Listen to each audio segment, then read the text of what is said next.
Kemarin Moyes sempat ngomong hasil skor itu sebenarnya menipu. Kata dia bilang mainnya lebih bagus West Ham daripada MU. Ini sebagai fans MU, apakah benar omongan Moyes itu, Bang? Garnacho itu ketika memang dia tidak ditempel ketat, longgar, itu dia bisa berbuat banyak, Cak. Kelihatan. Dia bisa berbuat banyak. Martinelli itu disenggol sama si Van Dijk. Harapannya bolanya itu ditendang sama Alisson. Alisson udah keluar itu, lompat kan. Nendang itu nggak kena.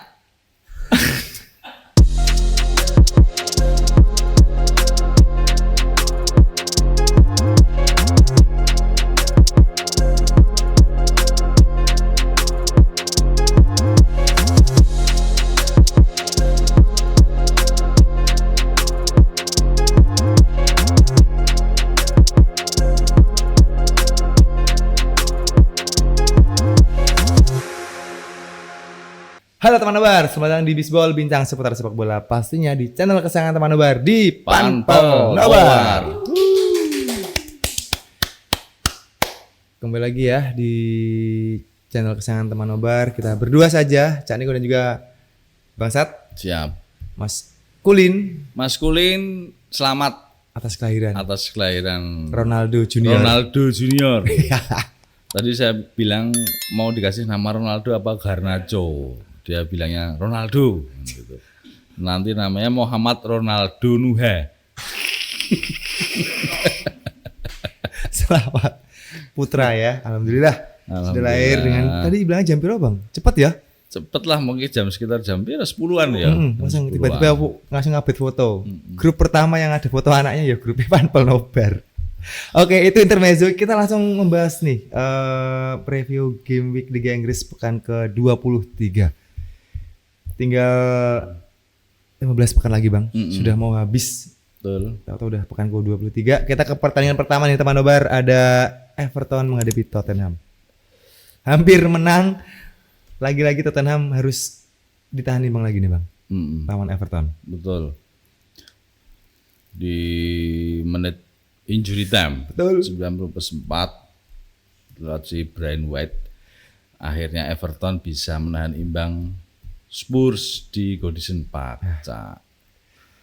Meskipun Spurs masih belum ada Son Heung-min karena dia masih berlaga di Piala Asia.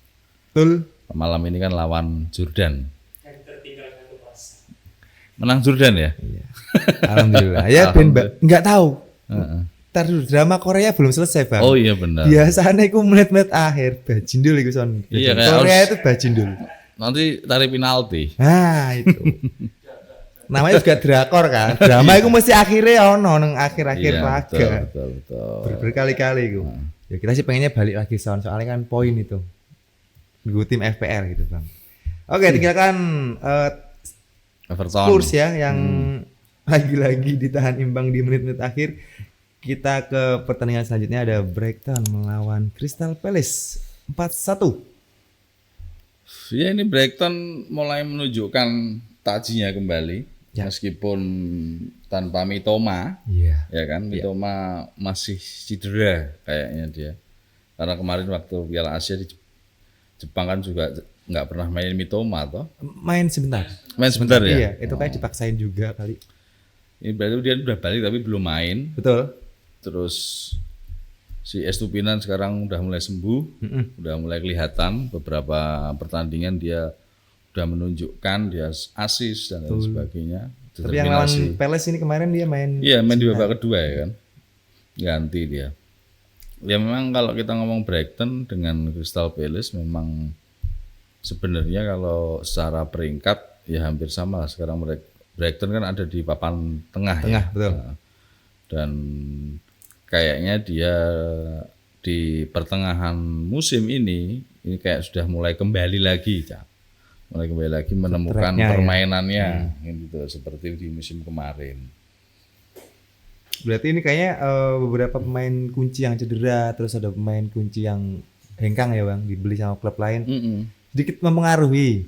Iya, sedikit mempengaruhi karena mungkin pemain-pemain baru mungkin juga adaptasi dengan permainan dari pelatihnya kan, si De Zerbi. Tapi kan setidaknya pemain-pemain lama seperti Pascal Gross, kemudian si siapa namanya, Lewis Dang, terus tapi ini nggak pernah dimainin ya si ini ya, siapa itu? Satu lagi tengahnya, bukan Gross. Si cedera bang kayaknya. Cedera ya, dia nggak ada di situ. Saya lupa namanya siapa itu. Solimarch. Nah itu. Solimarch, cedera dia. Di cadangan juga nggak ada. Nggak ada, dia cedera. Terus kan sekarang kan dia ngandalkan si Joao Pedro, terus Evan Ferguson itu, Gilmore, Ansu Fati juga, dan kiper barunya kan Bart Verbruggen itu. Verbruggen itu Belanda ya? Belanda. Atau Belgia? Belanda. Belanda deh. Belanda Belgia dia ya. Ya itulah. Namanya nama-nama Belgia atau nggak Belanda sih. 4-1 Crystal Palace yang biasanya kalau main di kandang itu susah dikalahin, minimal imbang. Ini bisa dibantu sama 4-1 lawan tim yang kita bilang sekelas lah ya.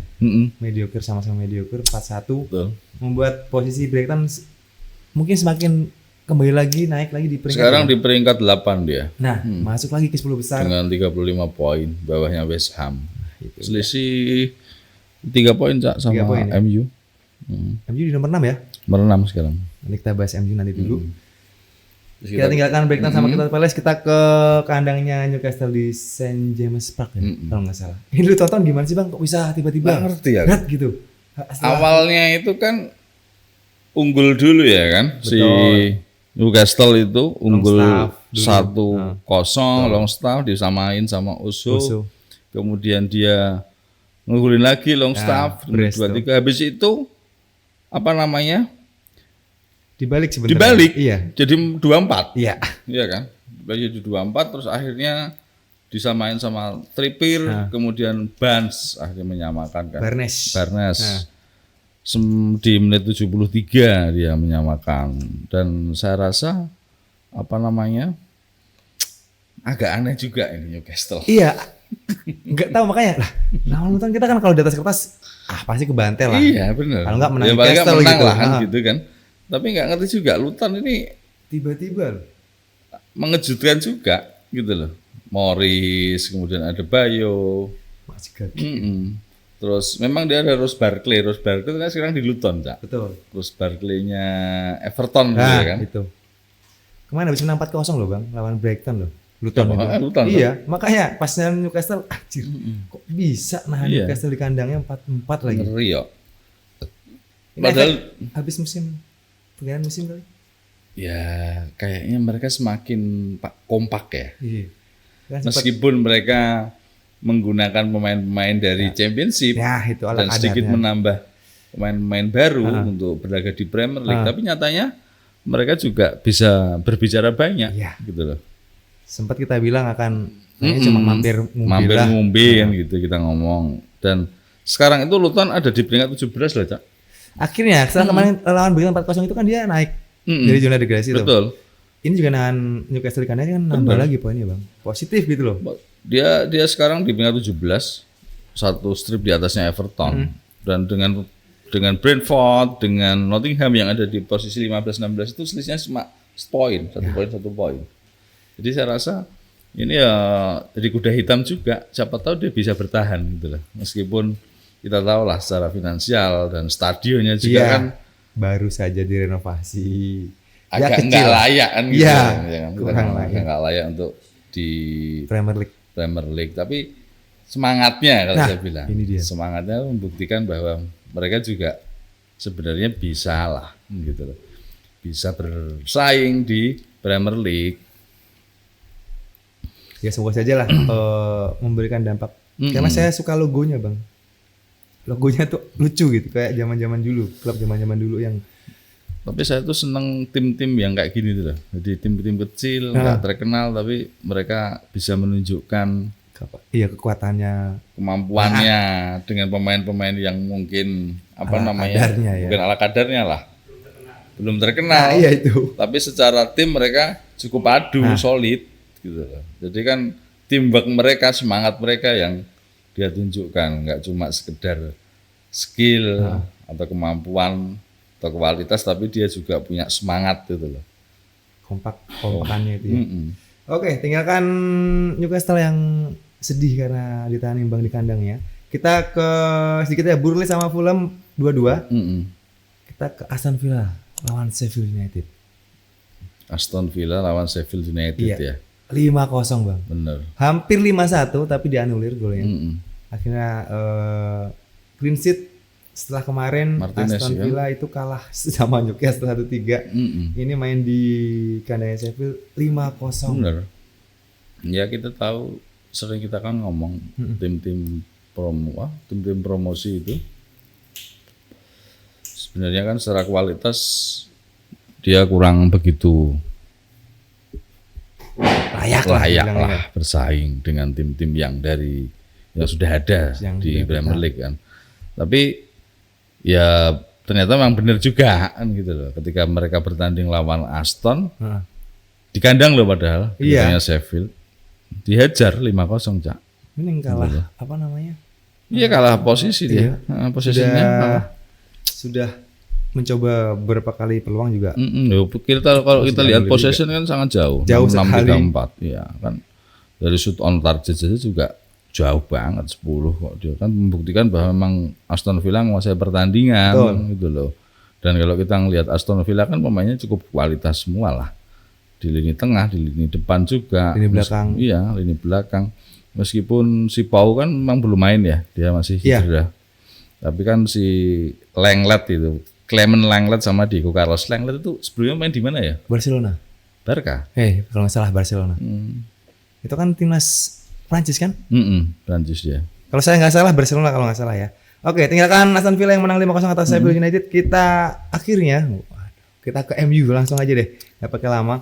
Kemarin Moyes sempat ngomong hasil skor itu sebenarnya menipu. Kata dia bilang mainnya lebih bagus West Ham daripada MU. Ini sebagai fans MU, apakah benar omongan Moyes itu Bang? Salah tuh omongan Salah ya. Oke. MU menang 3-0 dan kita melihat kan kemarin kita sempat dia bilang menyerang Garnacho. Benar nggak? Masih ingat ya? Iya. Garnacho tapi kemarin malam gimana? Apakah itu menjawab semua pertanyaan bangsat kemarin? Kalau saya melihat Garnacho, jadi gini, Garnacho itu ketika memang dia tidak ditempel ketat, longgar, itu dia bisa berbuat banyak, Cak. Kelihatan. Dia bisa berbuat banyak. Karena skill dia punya, kualitas dia punya, kecepatan dia punya, determinasi dia punya, finishing juga punya. Bagus. Tapi yang menjadi kelemahannya dia itu sebenarnya itu dari sisi fisik. Ketika dia berduel dengan pemain-pemain belakang yang punya postur besar-besar, dia pasti kalah. Betul. Tapi kemarin West Ham itu bermain terbuka, gitu loh.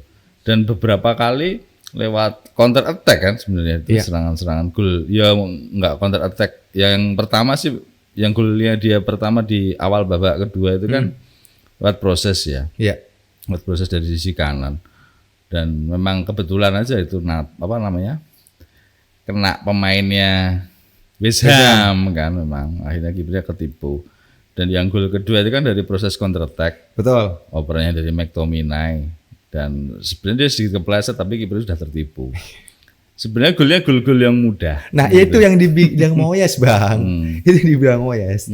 Tapi ya menang ya menang lah ya kan. Iya kalau kita ngelihat West Ham sendiri juga sebenarnya mainnya nggak seperti biasanya, Cak. Iya. Saya ngelihat dalam arti serangan dia itu nggak begitu membahayakan.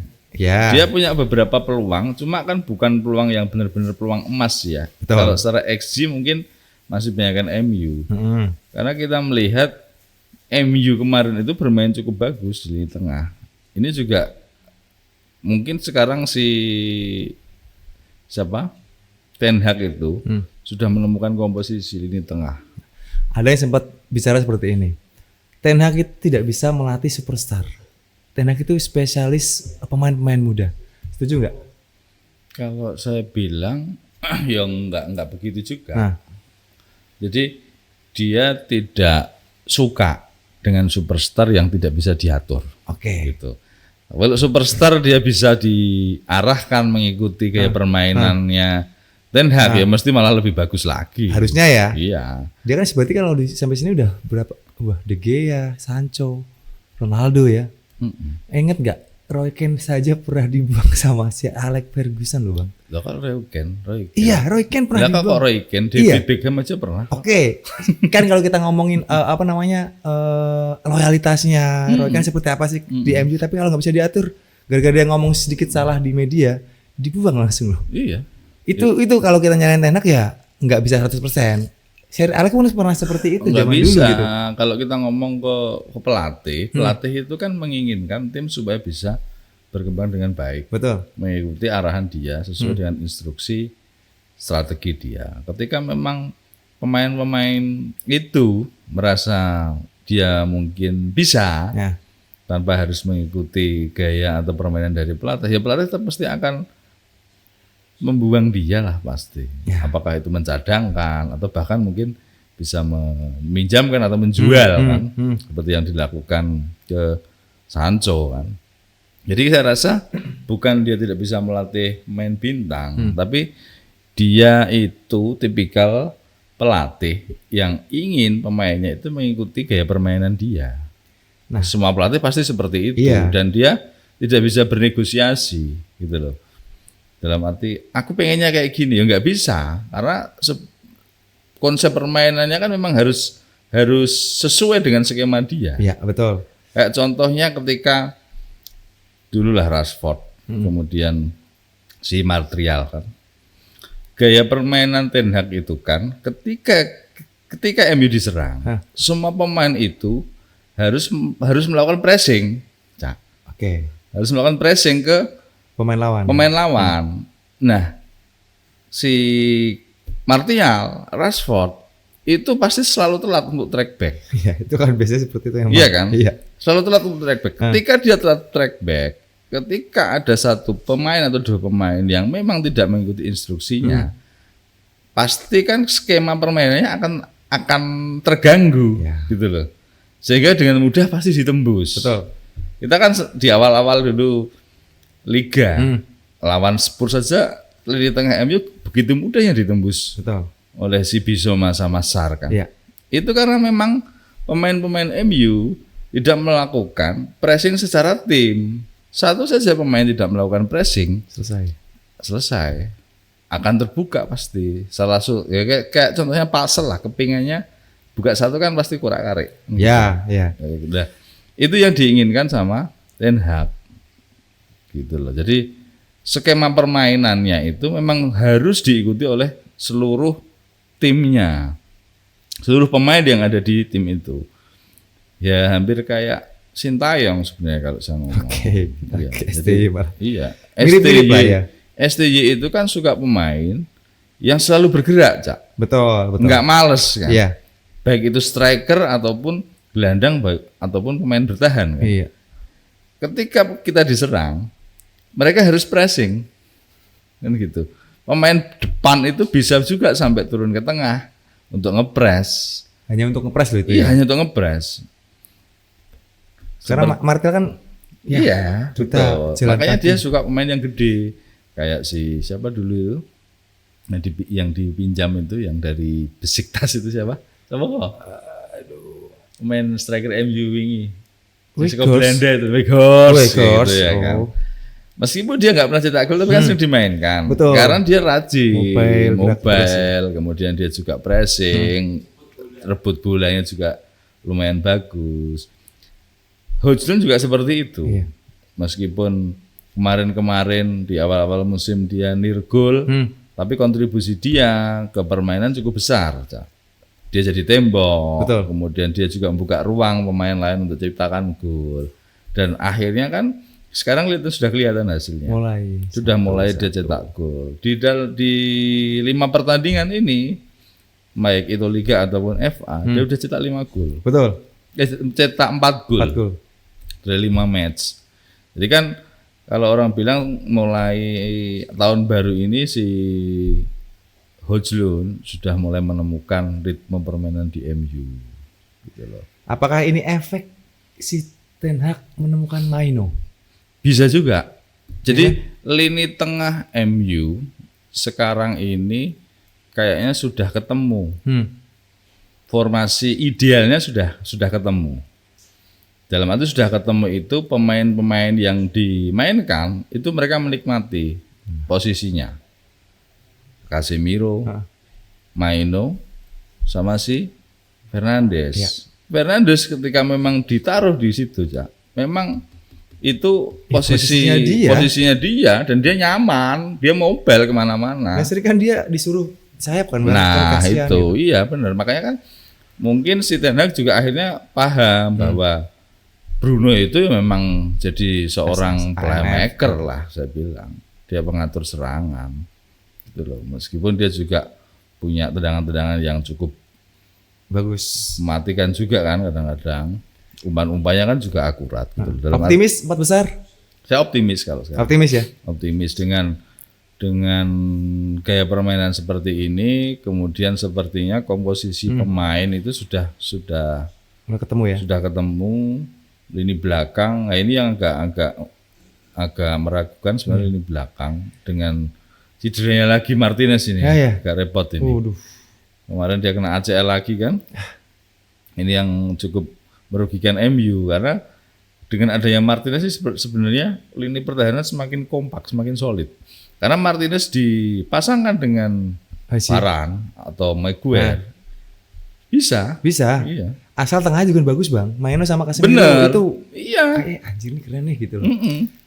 Maino pun ketika Casemiro bertahan di belakang, Maino kalau dapat bola itu passingnya bagus, visinya juga bagus, nggak sekedar sebagai gelandang bertahan. Walaupun posisinya kan DM dia.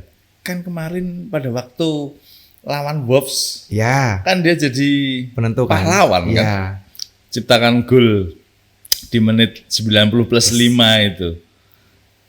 Makanya kondisi ketika Casemiro ada, dia tuh lebih enak maju. Kalau udah gantian lah sama Casemiro yang maju. Iya. Jadi kayak Bruno tuh temennya gitu loh bang. Betul. Kalau beda kalau ketika misalnya Maino dipasang sama Tominay, itu kayaknya bener tadi gini. Ya? Gini kalau saya bilang beda jauh McTominay sama Maino. Maino itu meskipun masih muda, tapi dia paham kapan akan maju, ngoper, kapan dia harus melakukan pelanggaran. Kapan dia mesti shoot sendiri, kapan dia lawan aksi individu. Jadi seperti pemain yang sudah dewasa gitu, Cak. Dia punya pengalaman yang sudah punya pengalaman gitu. Meskipun umurnya baru 18 tahun kan? Betul. Enggak, kalau 18. 18 kalau nggak salah. 18 kan? Iya kan baru 18 tahun. Kan kemarin banyak yang bilang, wah apa sih yang bisa diharapkan sama pemain-pemain dengan usia muda seperti ini? Tapi emang ya ini menurut saya pribadi ya, Ten Hag emang kayak lebih nyaman melatih pemain-pemain ini bang, gitu. Pemain-pemain yang umurnya masih di bawah dewasa lah kalau saya bilang ya. Kalau mungkin Rashford ketika masih umur 18 di tangan Ten Hag mungkin semakin gacor kali ya. Iya. Kayak itu menurut saya loh, teman Nobar nggak yang saya bilang enggak gitu. Ya kayak Sintayong, Cak. Iya kan? Iya. Kenapa dia memilih untuk memainkan pemain-pemain yang muda-muda? Karena lebih mudah diarahkan. Mungkin gitu. Loh ya. Dia belum terkontaminasi virus-virus kan gitu. Kemarin ada yang terkontaminasi kan itu. Iya. Habis dugem. Iya. Ya ini membalas kekalahan 2-0 di kandang West Ham dulu ya. Saya masih ingat Kudus kau. Habis golin kurang ajar. Oke, kita tinggalkan MU melawan West Ham menang 3-0. Kita ke pertandingan selanjutnya nih teman Nobar ya. Mana ini belum keluar. Oke. Chelsea bang. Chelsea nggak ngerti ya. Chelsea habis diterkam sama si Serigala. Iya. 2-4. Ngeri Chelsea ini. Ini kalau kata netizen ya kan. Chelsea itu ibaratnya caleg yang banyak duit tapi nggak tahu ini duitnya mau dikasih ke siapa gitu. Oh gitu ya. Iya banyak seperti kalau itu. Enggak mungkin gini. Caleg banyak duit, tapi duitnya dimakan sama timnya. Iya kan? ini Palmer tuh kayak gendong gitu loh, gendong. Kayaknya pembelian dia yang cukup bagus itu cuma Palmer ya. Iya. Iya kan? Cuma Palmer sepertinya ya. Betul. Bayangin kita sudah unggul 1-0, tiba-tiba langsung jadi 4-1 Cak. 4-1 terus akhirnya 4-2 bang. Iya kan Thiago Silva kan lewat sundulan. Apa yang salah sama Chelsea nggak atau ngerti, kayak sudah nggak paham. Dia Pochettino kan ya? Mah di kandang loh dia itu. Kayak si Boyle emang kebanyakan uang. Daripada Anda megang Chelsea, mendingan Anda nyalak aja dah. Lumayan. Nyapres aja nggak apa-apa dah. Duitnya banyak gitu loh. Sayang kalau dicecek kalau gitu enggak, ya? Pinjemin sama MU nggak apa-apa dah. Jangan dipinjemin MU. Dikasih aja lah bang kalau gitu. Hibahnya dihibahin aja. Sesedo gitu. Kasihan Sesedo di situ malah. Iya. Sama si itu Argentina tuh siapa? Siapa jenenge? Fernandes, Enzo. Ya, Enzo. Nggak pernah dimainin sekarang. Iya. Ya karena sudah ada Palmer, karena dimainin Palmer terus kan. Karena kan yang dimainin Sesedo, kemudian si Gallagher sama Palmer. Itu kayak idolanya dia itu si Gallagher dari Pochettino. Kapten kan Gallagher itu. Apa yang dia ada di benak si Pochettino gitu? Nggak ngerti. Ya itulah.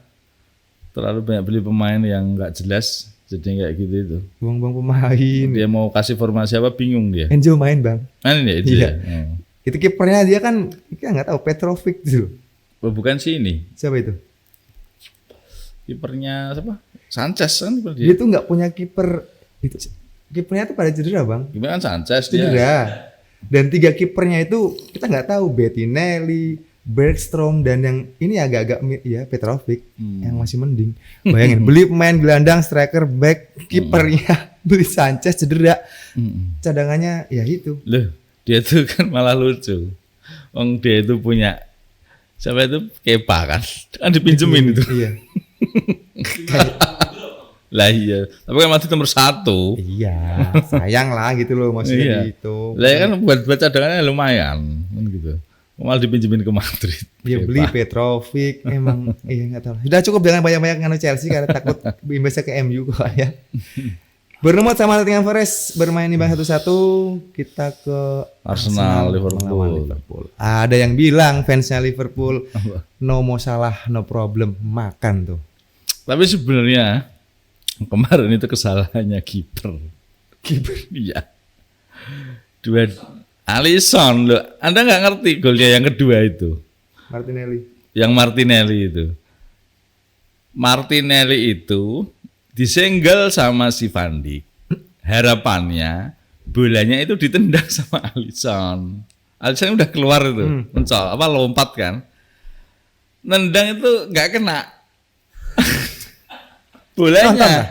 bolanya terus ke depannya Martinelli. Akhirnya ya iya karena tinggal ditembak aja. Padahal Martinelli udah di body sama si Van Dijk. Harapannya bolanya ditendang sama si Alisson. Malah Alisson nendang itu bolanya kelewat. Nah, bola kelewat mantul ke depannya si Martinelli. Udah Martinelli nyocor. Nah, yang gol kedua, yang gol ketiga itu juga sama. Trossard bagus itu. Itu kayak Great Bill gitu. Dari sisi kiri dia dikepung 2 pemain bisa lepas. Hadapan sama kiper di kolong kipernya. Tapi di kolong itu. Iya, di kolong.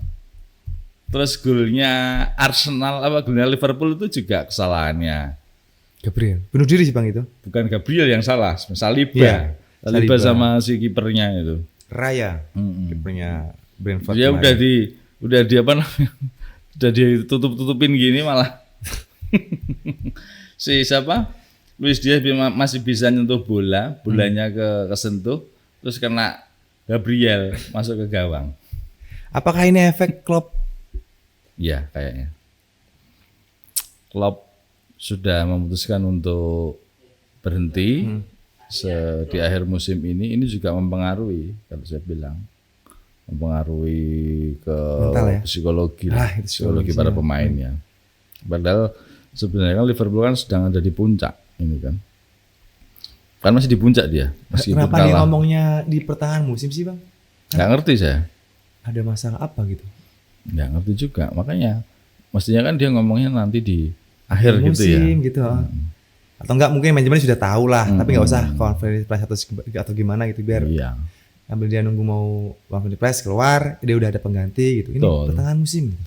Ya tapi keputusan Klopp untuk mundur setelah selesai musim ini cukup berpengaruh di permainan Liverpool ya. Apalagi dengan nggak ada yang mau salah kan? Betul. Karena masih di Piala Afrika, belum kembali. Ya sangat kelihatan lah. Kan selama ini kan kalau kita kemarin itu ya memang benar Liverpool itu hanya mengandalkan transisi ya dia, counter attack kan. Dan selama ini kan kontraknya memang benar-benar bagus. Tapi dengan nggak ada yang mau salah ini memang sedikit mempengaruhi performa strategi mereka. Meskipun dia melakukan gegen pressing, tapi kita ngerti sendiri Arsenal itu kan salah satu tim dengan build up yang cukup bagus. Di Liga Inggris kan. Setidaknya hampir sama dengan City sekarang ini. Tapi ya meskipun mereka bertahan tapi dengan kreativitas main-main Arsenal, si Odegaard, kemudian si Kai Havertz kan. Ya akhirnya ya tadi itu gol-golnya cukup lucu-lucu ya saya bilang. Tapi itu berkat usaha lah Bang. Iya, iyalah. Cuma gol yang kedua itu lucu sekali ya bilang. Itu kesalahannya Alisson itu. Mungkin dia mikir ya, lagi diserang mikir, aduh saya ditinggal Klopp nih gitu. Mikir gitu ngelamun dulu baru terhadap gawang. Kayaknya emang benar-benar kena psikologis ya Bang. Kayak psikologisnya. Akankah Liverpool kembali ke masa kelam lagi? Harapan saya sih seperti itu ya. Harapan seperti itu. Iya, tapi kalau secara netralitas, ya asik netralitas. Dengarkan kan ada penggantinya ada Xabi Alonso, katanya. Ya, Xabi Alonso di Leverkusen cukup bagus ya. Kan di Jerman. Betul. Ya. Kita nggak ngerti juga apakah dia ketika main nanti di Inggris dia bisa cepat beradaptasi karena kita tahu sendiri Klopp aja beradaptasi di Liverpool cukup lama. 4 tahunan. Iya, enggak kemudian dia yang ngelatih itu langsung Liverpool seperti sekarang ini enggak. Betul. Dia butuh banyak waktu. Kemudian juga dia bisa cari pemain yang sesuai dengan gaya permainan dia gitu. Jadi ya PR-nya banyak lah. Ketika Xabi Alonso masuk nanti apakah dia akan membawa gaya permainannya di Liverpool ke Liverpool? Liverpool ke Liverpool lah. Kemudian pemain-pemain yang ada di Liverpool ini apakah cocok dengan gaya permainan Xabi kan gitu. Kalau nggak cocok kan berarti dia harus cari lagi. Merombak lagi dari awal kan gitu. Cari Dan lagi.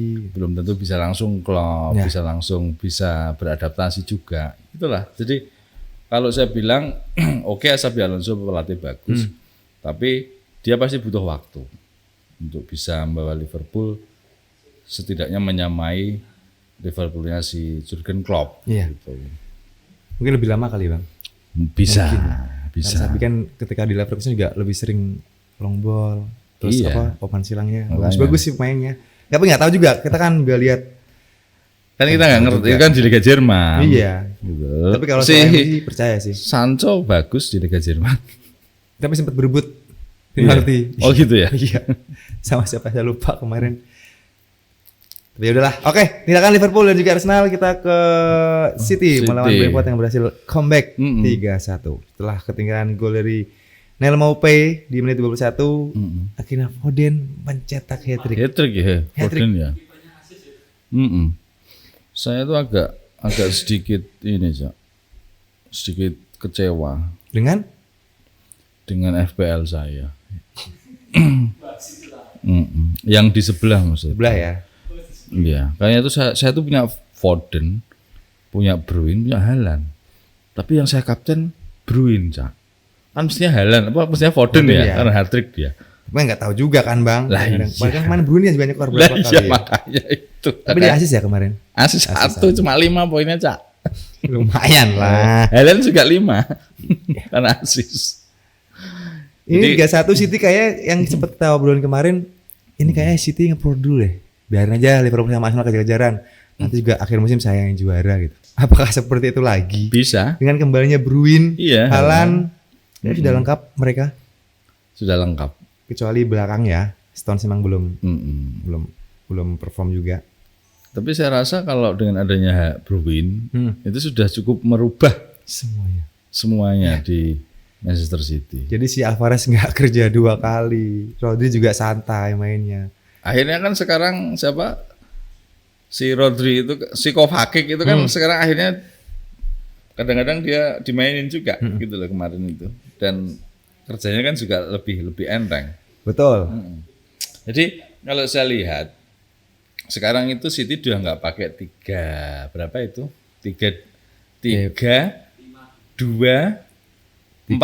ya. Oh, back inverter. Nah, kan dulu kan pakai back inverter. Sekarang dia udah nggak pakai back inverter. Udah ada Bruin. Tapi dia ketika melawan tim yang setara, mereka pakai 2 double pivot. Mereka pakai double pivot dia. Tapi ketika melawan tim yang memang di bawah mereka, mereka pakai single pivot, Rodri. Kemudian lini gelandang serangnya itu ada 2 pasti. Alvarez sama Bruin. Betul. Silva Foden di sayap ya, Bang? Saya pasti itu Silva, Foden atau mungkin si siapa? Doku atau Grealish kan gitu. Udah lengkap nih kayak pemainnya ini, kayaknya udah. Tapi sebenarnya sekarang ini City kalau kita ngomong ke kedalaman skuad nggak seperti tahun kemarin, Cak. Kedalaman skuadnya. Ya. Iya. Yang belum dapat penggantinya si itu kan. Siapa? Jerman itu saya lupa. Gundogan, ya. Belum dapat. Jadi pemain yang sering main kan ini Rodri, De Bruyne sekarang ini, Alvarez, Foden, Bernardo Silva, Grealish, Doku. Iya. Haaland. Ya. Kan itu. Itu yang sering main mereka. Nanti kalau ada salah satu yang mungkin cedera atau mungkin kena akumulasi, baru mungkin nanti si Matteo Nunes, kemudian Kovacic itu dimainin. Ya. Kalau lini tengahnya ya. Iya. Lewis juga nggak main kan, buat kita bilang Lewis bagus ya. Lewis yang gelandang loh. Bagusnya di back dia sebenarnya, back kiri. Itu udah. Ini informasi terbaiknya Pep kayak musim ini ya, Bang. Iya, ini memang. Iya kan? Yang lawan ini itu. main intinya. Bener. Di sini iya ini memang. Stones juga nggak tahu, belum dimain-mainin juga. Kalau di lini belakang sih sebenarnya mereka dengan komposisi ini udah cukup kuat sih. Iya, Kecuali mungkin ada 2 pemain bertahan mereka yang cedera, itu agak repot dia. Tapi kalau cuma satu aja mungkin masih bisa lah. Di itu juga masih ada Akanji, ada Stones. Iya, masih ada Akanji juga. Karena ada Akanji, ada Stone. Masih ada 2 back tengah yang mumpuni. Sebenarnya mereka itu nggak punya back kiri ya. Sepeninggalan Cancelo ya? Iya. Karena Gvardiol itu kan sebenarnya back tengah dia. Iya, betul. Kadang-kadang kan dia sama Ake kan gantian. Di kiri gantian di kiri. Benar ya. Dua orang itu tuh. Ake sama Gvardiol dipaksa mau nggak mau. Tapi juga mainnya nggak begitu bagus ya, Bang, di kiri, Bang. Kurang begitu. Karena dia cuma supporting aja sih. Supporting aja. Karena kan kita tahu sendiri gaya permainannya City itu kan dia nggak overlap ya. Back sayapnya itu kan jarang overlap. Jarang sekali. Oke, 1-3 untuk kemenangan Manchester City. Kita ke klasemen sementara teman nobar ya. Di 3 terbawah nih, Bang. 3 terbawah ini ada si Sheffield di nomor 20, kemudian Burnley di 19, betul. Dan Everton di 18. Di atasnya ada Luton. Masih nyambung 1 pertandingan dia. Si Everton kan. Si Luton. Luton masih ada 1 pertandingan, benar. Jadi bisa aja nanti betul. semakin menjaga jarak dari 3 terbawah ya. Saya sih harapannya Luton jangan degradasi lah. Saya menarik gitu Luton. Ada pemain juga Adebayo, itu siapa itu? Adebayo kayak main dulu. Adebayor. R-nya nggak ada. Iya. Dipinjam sama Ronaldo. Kita 6 besar lah karena ada MU. Liverpool dengan 51 poin, kemudian di City dengan 49. Nabung 1 pertandingan, Bang, ingat? Iya. Terus di bawahnya ada Arsenal sama poinnya 49, kemudian Aston Villa 45, Tottenham dengan 44 dan Manchester United di posisi 6 dengan 38 poin, tertinggal 6 poin dari 38 poin, tertinggal 6 poin dari Spurs. Nah, kalau dia mau ke nomor 4 berarti bedanya adalah 8 poin. Insya Allah bisa 4 besar. 15 match yang tersisa bisa lah. Anda yakin, Bung Bawan? Yo, yakin sekali. Oh ya. Yang penting pemainnya. Korea Jordania berapa? Iya. Menang? Alhamdulillah. Alhamdulillah. Berarti besok saya langsung dapat rokok. Belum tentu. Nggak bisa. Saya Iran besok. Loh, Iran kan Hasan. Iya.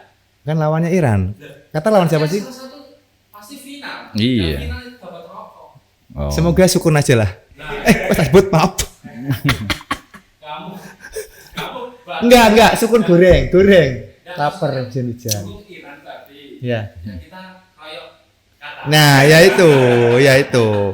Saya kalau di Grab menang loh biasanya. Qatar tuan rumah Bu. Tuan rumah, Belum jangan tentu. lupa. Bola bundar lu ini Korea kalah. Ini orang yang milih terakhir bisa-bisa sampai melaju ke sini loh, Iran. Gila enggak? Nah, saya tuh beberapa kali omongannya itu totes. Ototes. Iya. Totes. 1-0 kemarin juga menang ya. Ini nggak ngomongin FPL nih, Bang. Males. Ngapain apa? FPL Apa? sudah menyerah ya? Udahlah. Udah menyerah FPL ya? Enggak lah. Ya. Enggak. Oh, belum menyerah? Belum, Oh, masih belum. panjang. Masih Pertandingan. panjang ya. Masih berapa sih selisihnya? Masih- Berapa saya sekarang? 4 ya? Kalau saya Ada sidik, tenang aja. Kayaknya saya akan Masih. juara lagi. Boleh sombong lah ya. Janganlah, Bung Bawan, kita hancurkan impian dia untuk juara. Masa tiga sisi, 1 dapat, 2 dapat, 3 dapat lagi nih. Piye teman-teman Sombong ini? sekali dia. Saya baru ini sombong loh. Ini sih udah dapat 3 mah sudah cukup saya mah. Yang 4 mah udah biarin aja. Oke, itu dia teman nobar. Kita membahas preview game week Liga Inggris pekan ke-23. Pastinya di Bisbol, di channel saya teman nobar, di Panpel Nobar. Jangan lupa yang belum like, comment, share, subscribe, di like, comment, share, subscribe akun channel YouTube Panpel Nobar dan juga bunyikan tombol Loncengnya. dan juga follow akun media sosial kita di Instagram dan juga TikTok di @panpelnobar. Jangan lupa juga ditonton juga video yang lain dan please jangan skip iklannya. Tonton Betul. sampai habis. Jangan di skip iklannya. Nonton sampai habis ya. Oke, saya Niko pamit. Bangsa juga pamit. Kru juga pamit. Sampai ketemu lagi di video-video selanjutnya. Salam Salam fans layar kaca. Bye bye.